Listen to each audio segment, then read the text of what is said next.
Et si votre pays pouvait tout perdre, juste parce qu'il a oublié la vraie diplomatie? Imaginez, vous vous réveillez un matin, et soudain, l'industrie qui fait vivre votre région, qui nourrit votre famille depuis des générations, est à l'arrêt. C'est exactement ce qui est en train d'arriver aujourd'hui en Norvège, l'un des pays les plus prospères au monde grâce à la pêche. Mais comment un tel pilier économique a-t-il pu s'effondrer pratiquement du jour au lendemain? Qu'est-ce qui a bien pu provoquer un choc d'une telle ampleur?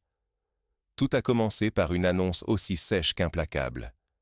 La Russie ferme brutalement la mer de Barents aux pêcheurs norvégiens.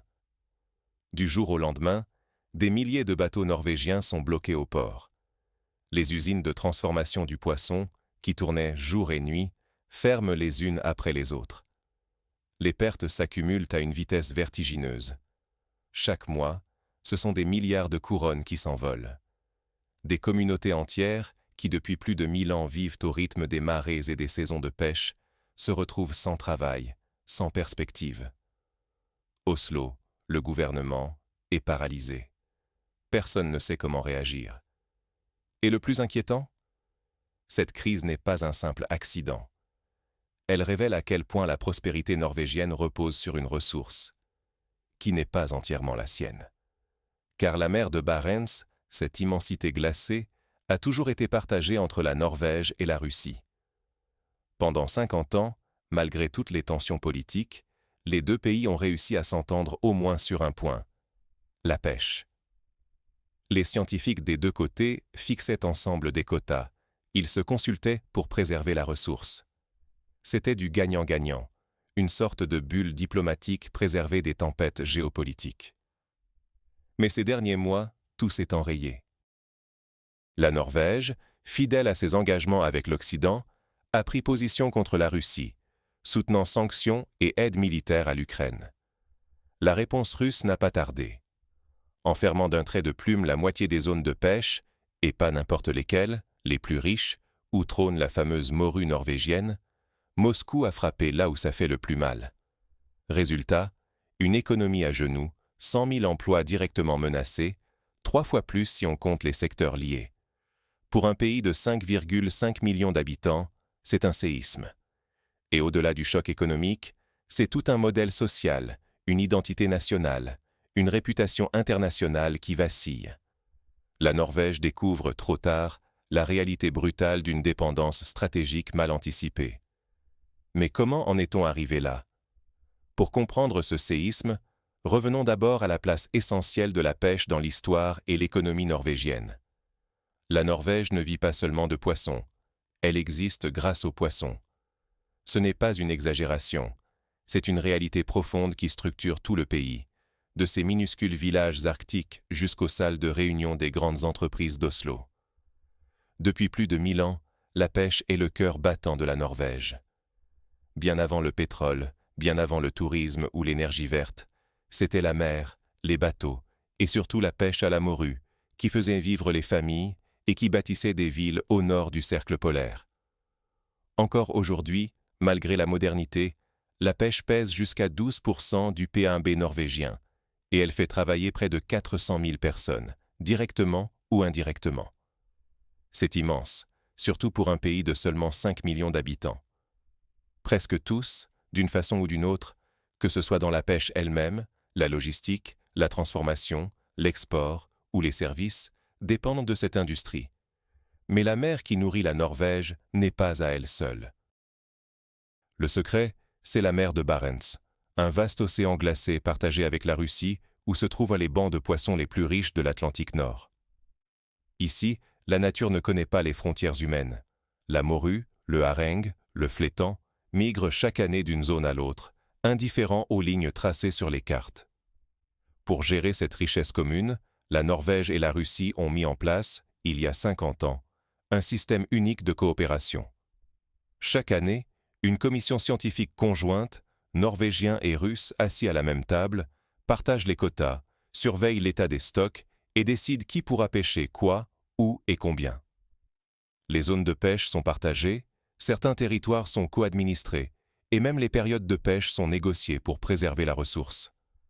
Ce système, solide comme un roc, a tenu bon même quand les politiques s'affrontaient autour. guerre froide, tensions sur l'Ukraine, sanctions. La pêche, jusqu'ici, restait hors politique, intouchable, sacrée. On pensait que Moscou ne toucherait jamais à cet arrangement, tant il était vital pour tous. Et ce n'est pas seulement une question d'économie ou de chiffres.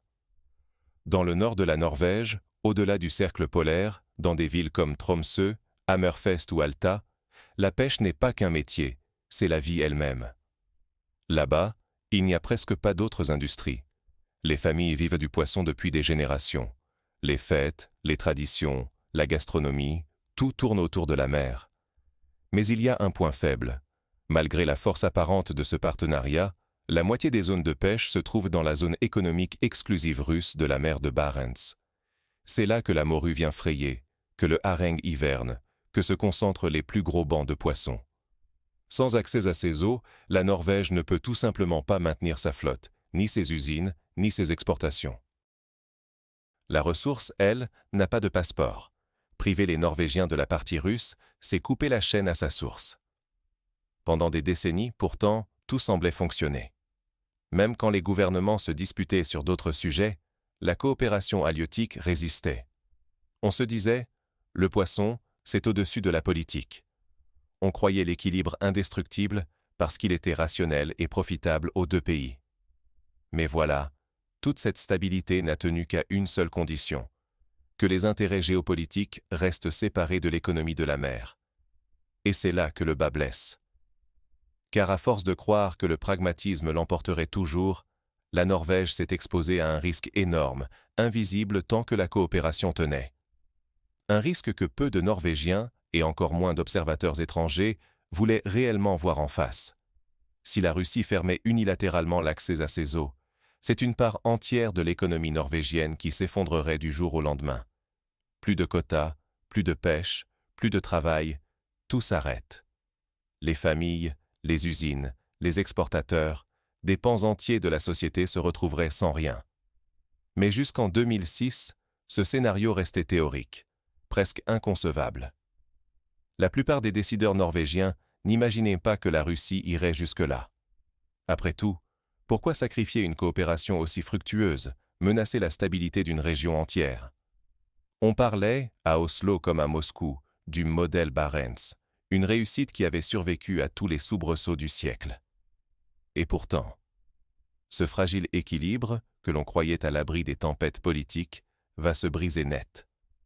Car tout a basculé avec la montée des tensions géopolitiques et les choix politiques de la Norvège. Quand la politique étrangère rattrape l'économie domestique, les conséquences peuvent être fulgurantes. Et pour la Norvège, ce n'était plus une simple théorie, mais une réalité brutale. Tout a commencé par une succession de décisions solidaires, soutien affiché à l'Ukraine, sanctions contre la Russie, livraison d'armes, fermeture des ports norvégiens aux navires russes. Pour Oslo, c'était une question de principe, d'alliance, de solidarité européenne et atlantique. Mais du côté russe, le message était clair. Ces gestes seraient sanctionnés. Pendant des mois, Moscou a multiplié les avertissements. Les diplomates russes expliquaient, sur tous les tons, que la Norvège portait atteinte à leurs intérêts essentiels et que, tôt ou tard, il y aurait des conséquences. Mais à Oslo, on pensait avoir des marges de manœuvre. Après tout, la pêche était un pilier historique de la coopération russo-norvégienne et les deux pays partageaient des décennies de gestion conjointe dans la mer de Barents. Puis, du jour au lendemain, la Russie a frappé. Fermeture unilatérale de sa zone économique exclusive. Plus aucun accès pour les navires norvégiens. Les autorités russes ont même commencé à arrêter des bateaux norvégiens surpris dans leur eau, parfois pour des violations minimes. On aurait pu imaginer un retour rapide à la table de négociation, mais non. C'était un message politique, et il fallait le payer cash. L'industrie norvégienne de la pêche a été foudroyée. À Tromsø, la plus grande ville de l'Arctique norvégien, la panique s'est installée. Plus de la moitié de la population dépendait directement ou indirectement de la filière. En quelques semaines, les usines ont fermé. Des milliers d'emplois se sont envolés. Les gens ont commencé à migrer vers le sud. Oslo, Bergen, Stavanger, n'importe où il y avait encore du travail. Mais même là, l'impact se faisait sentir. La pêche représentait une part essentielle des exportations nationales, et sa disparition a provoqué une onde de choc dans toute l'économie. Les conséquences ont été immédiates. Une chute des recettes fiscales, un déficit qui se creuse, la couronne norvégienne en chute libre. En un mois, elle a perdu 15% face à l'euro, rendant les importations plus coûteuses et déclenchant une flambée des prix à la consommation. L'inflation s'est emballée, les investisseurs ont commencé à fuir un pays soudainement vulnérable. Dans les rayons des supermarchés, les prix montaient. Les familles s'inquiétaient. Sur le terrain, le secteur est à l'arrêt. En mai, 70% des navires de pêche norvégiens restaient à quai. Plus de 20 000 marins se retrouvaient sans emploi. 30 usines de transformation du poisson fermèrent leurs portes. En 4 mois, la Norvège perdait près de 50 milliards de couronnes, soit 3% de son P1B annuel évaporé en un clin d'œil. Et les projections étaient encore plus sombres. Si la crise persistait à ce rythme, la perte annuelle approcherait 9% du P1B. Du jamais vu dans l'histoire moderne du pays. Mais l'hécatombe ne frappait pas que l'économie. Elle décimait aussi le tissu social. Des villages entiers vivaient au rythme de la pêche depuis des générations. Aujourd'hui, ils semblaient condamnés à disparaître, vidés de leurs habitants partis chercher fortune ailleurs. Le chômage grimpait en flèche, de 3 à 8% au niveau national et jusqu'à 20% dans certaines régions du Nord. Les services sociaux étaient débordés. Les caisses de l'État tirèrent la langue. Face à cette débâcle, le gouvernement norvégien a supplié ses alliés de l'OTAN et de l'Union européenne d'intervenir. Mais au-delà des paroles de soutien et des déclarations indignées, aucune aide concrète n'est arrivée. Personne n'était prêt à compenser, chaque mois, des milliards de pertes. La Norvège s'est donc retrouvée seule, coincée entre une solidarité sans faille envers l'Ukraine et une réalité domestique catastrophique. C'est là que la réaction en chaîne a commencé à dévaster le tissu économique et social du pays. Quand un pays entier s'arrête, que reste-t-il? Pour la Norvège, la réponse a été brutale. Chômage massif, villes portuaires figées et des traditions séculaires balayées en quelques mois. Les conséquences économiques de la crise ont frappé comme un raz-de-marée. À peine quelques semaines après la fermeture des zones de pêche russes, 70% de la flotte norvégienne était clouée à quai. 20 000 marins-pêcheurs privés d'emploi du jour au lendemain. Les usines de transformation, ces piliers de la vie côtière, ont éteint leurs machines une à une. 30 sites ont fermé, laissant derrière eux des villages désemparés. L'onde de choc ne s'est pas arrêtée là. Avec l'effondrement des exportations, moins 80% en 4 mois, la couronne norvégienne a plongé. L'inflation a grimpé en flèche, rognant le pouvoir d'achat des familles, tandis que les prix des biens de première nécessité s'envolaient. En seulement 4 mois, la Norvège a perdu l'équivalent de 50 milliards de couronnes, soit 3% de son PIB annuel. Si la tendance continuait, on parlait d'une contraction de 9% à la fin de l'année. Une véritable catastrophe nationale. Le chômage a explosé, passant de 3 à 8% au niveau national, mais dans certains ports et régions de pêche, un habitant sur 5 se retrouvait sans emploi. Les jeunes, conscients de l'absence de perspective, ont commencé à partir vers le sud, désertant les villages du nord où la pêche avait toujours tout structuré. Les services sociaux se sont vite retrouvés débordés, le budget de l'État menaçait de craquer, et partout montait un sentiment d'abandon. Face à une telle crise, on aurait pu s'attendre à un soutien massif des alliés occidentaux. Mais la solidarité nord-atlantique s'est limitée à des discours bienveillants, des encouragements à tenir bon, et rien de concret. Pas d'aide financière, pas de marché de substitution pour le poisson norvégien, pas d'accord d'exportation d'urgence. Seule la Russie tirait son épingle du jeu. Ses propres pêcheurs prospéraient sur les quotas récupérés, ses usines tournaient à plein régime avec le poisson autrefois partagé, et elle affichait une fermeté implacable dans ses exigences. La situation s'est détériorée encore davantage quand Moscou a coupé tous les échanges scientifiques et suspendu la coopération sur la gestion des stocks de poissons.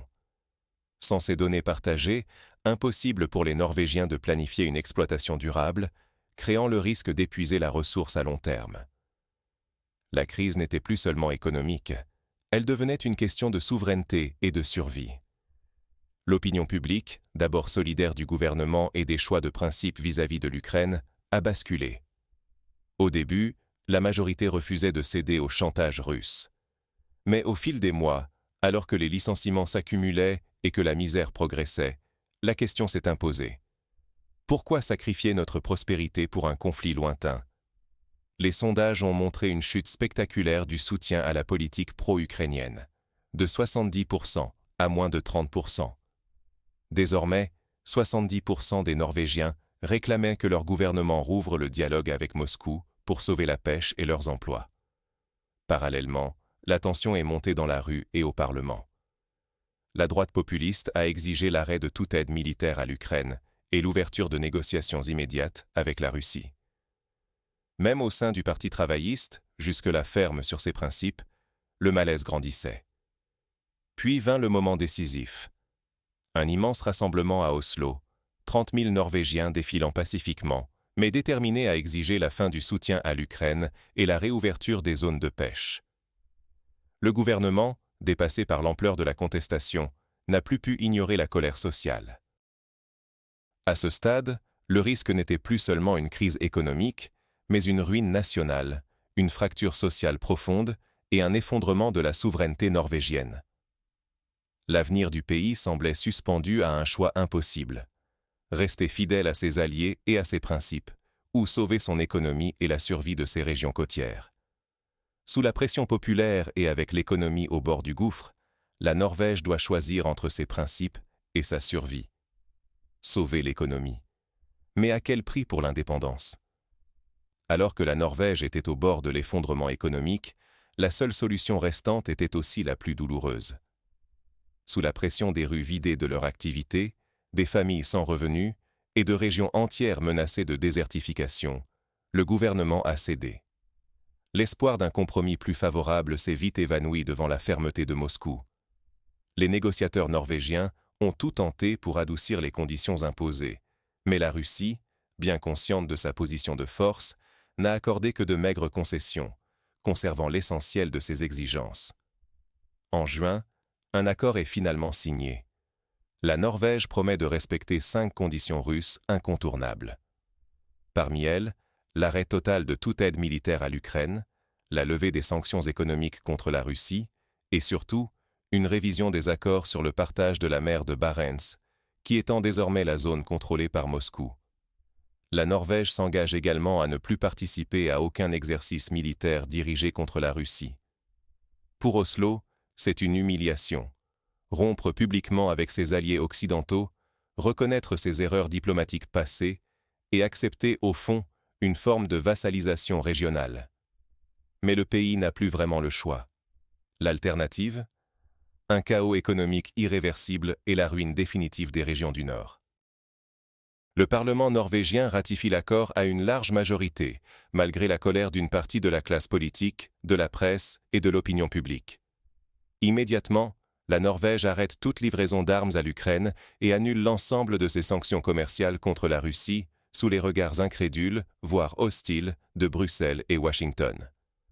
Pour beaucoup, c'est un acte de trahison.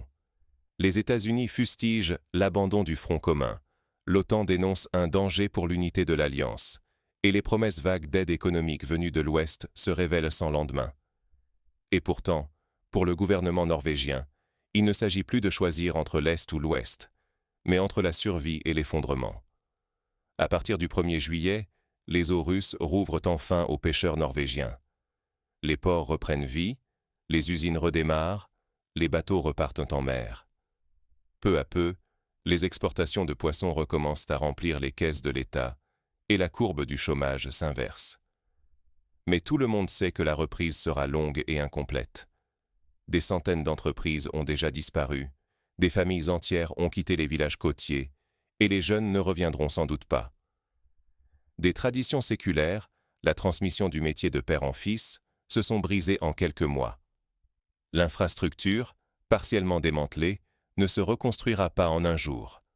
Et surtout, la Norvège découvre une nouvelle réalité. Sa souveraineté est désormais limitée. Chaque décision politique majeure doit être pesée en fonction de la réaction potentielle de Moscou. À la moindre incartade, une déclaration trop critique, une initiative diplomatique jugée hostile, la Russie pourrait à nouveau fermer l'accès à la mer, plongeant le pays dans la crise.